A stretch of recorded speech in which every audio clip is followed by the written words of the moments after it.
तो मेरे बहुत ही प्रिय और बेहद सम्मानित साथियों, हृदय की असीम गहराइयों से अभिनंदन, बहुत बहुत हार्दिक स्वागत।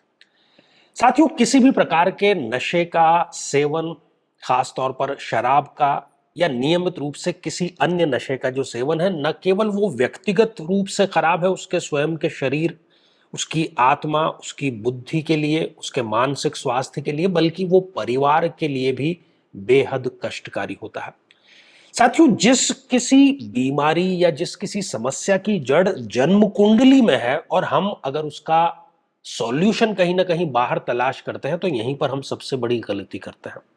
मैं ये एपिसोड देखने के आपसे निवेदन करूं उससे पहले आपसे ये जरूर कहूंगा कि आप अपनी कुंडली या पीड़ित व्यक्ति की कुंडली अपने सामने खोल करके रखिए, ताकि आपको पता लगे कि वाकई में ये कारण है और इसका समाधान इस प्रकार से किया जा सकता है।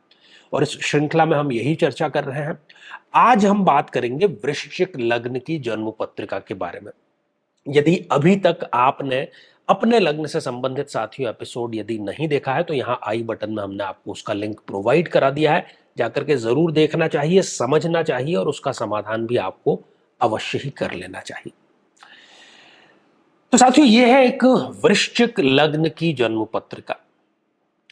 साथियों, वृश्चिक लग्न में जो लॉर्ड है वो स्वयं मंगल देव है। ब्लड के कारक है, क्रोध के कारक है, हमारी जो फिजिकल बॉडी है उसके कारक है।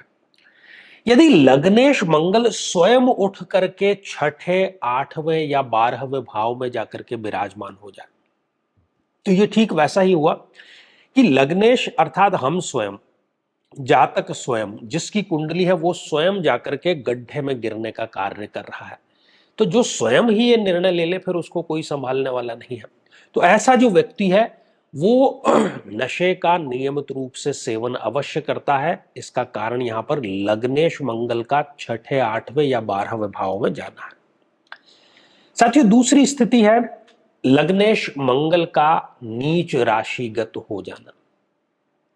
साथियों, मंगल यदि नवम भाव में, जहां पर कि आप 4 नंबर का अंक लिखा हुआ देख रहे हैं, यदि वहां पर विराजमान है, तो ये यहां पर नीच राशि के हो गए। और नीच राशि के यदि ये हो जाते हैं, तो ये भाग्य को कहीं ना कहीं बिगाड़ने का कार्य करते हैं। और नशे की प्रवृत्ति में जो व्यक्ति पड़ गया, उसका भाग्य जो है वो स्वतः ही खराब होने का कार्य हो गया।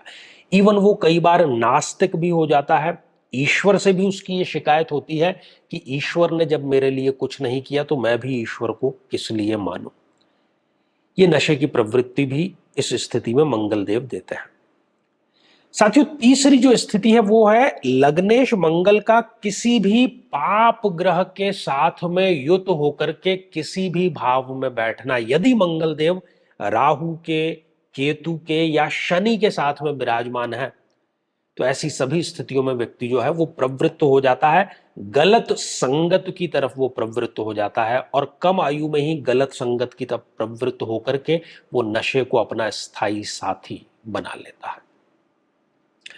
साथियों, इसके अतिरिक्त तो आप ये देखिए कि मंगल देव यदि जन्म कुंडली में 0 डिग्री के हैं या 28, 29 जैसी अंतिम डिग्रियों के हैं, या फिर मंगल अस्त अवस्था में है, अर्थात वो सूर्य के बहुत क्लोज हैं, कंजक्शन में अस्त हो गए हैं, तो इन दोनों ही स्थितियों में इस व्यक्ति की विल पावर बिल्कुल समाप्त हो जाती है। क्योंकि लग्नेश स्वयं किसी कार्य का नहीं, बलहीन है, अस्त है, परिणाम देने की स्थिति में नहीं है, तो उसको जैसा भी जो कहता है उसको वो ही ठीक लगने लगता है। उसका अपना कोई विजडम, अपना कोई अस्तित्व, अपनी कोई सोच, मानसिकता, विचारधारा नहीं होती है। तो ऐसे में यदि वो नशे में पड़ भी जाता है और फिर वो सोचता है कि मैं इसको छोड़ दूंगा, तो वो प्रयास भी यदि करता है, तो उसके ये जो प्रयास है ये कभी भी रंग नहीं लाते हैं। साथियों, इसके अतिरिक्त यदि लग्न में ही कोई ना कोई मारक ग्रह यदि आकर के विराजमान हो जाए, और इस कुंडली की यदि बात करें तो शुक्र और बुध दोनों ही मारक ग्रह हैं। यदि शुक्र यहां पर विराजमान लग्न में हो जाए या बुध या दोनों ही, तो इस परिस्थिति में भी व्यक्ति जो है वो शराब का नियमित सेवन जरूर करता है। इसके अतिरिक्त शुक्र या बुध, इनमें से कोई एक या दोनों ही सप्तम भाव में यदि विराजमान हो, तो वो सप्तम भाव में विराजमान होकर के लग्न को देखने का कार्य कर रहे हैं। ऐसी परिस्थिति में भी व्यक्ति न केवल अपने दाम्पत्य जीवन की तिलांजलि दे देता है, बल्कि अपनी अच्छी खासी नौकरी, अच्छे खासे व्यापार को भी वो गर्त में डालने का कार्य करता है, सिर्फ और सिर्फ शराब के कारण। और जैसा कि मैंने आपको पूर्व में भी बतलाया कि दूसरे सारे तरीके, चाहे वो समझाइश हो, कोई एलोपैथिक दवाइयां हो, वो सारी यहां पर कारगर इसलिए नहीं होती क्योंकि ये सूक्ष्म कारण कुंडली में है, और जब तक कुंडली में उसका समाधान नहीं होगा तब तक बाहर उसका समाधान हम बिल्कुल भी नहीं कर पाएंगे। तो इसका जो सर्वोत्तम समाधान है साथियों, वो है महादशा मंत्र साधना दीक्षा। हम किसी भी प्रकार से यदि आज को संवार लेते हैं तो हमारा आने वाला कल अपने आप संवर जाता है, और आज को संवारने के लिए महादशा मंत्र साधना नितांत आवश्यक है। जो पॉइंट्स मैंने आज आपको बतलाए हैं, आपको उस ग्रह विशेष के बारे में पता लग गया होगा जिसकी पीड़ा की वजह से ये व्यक्ति नशे की तरफ, शराब की तरफ प्रवृत्त है। तो उस ग्रह विशेष के अभिमंत्रित जल का यदि नियमित रूप से सेवन किया जाए तब भी व्यक्ति इस शराब से हमेशा के लिए दूर जरूर हो जाता है।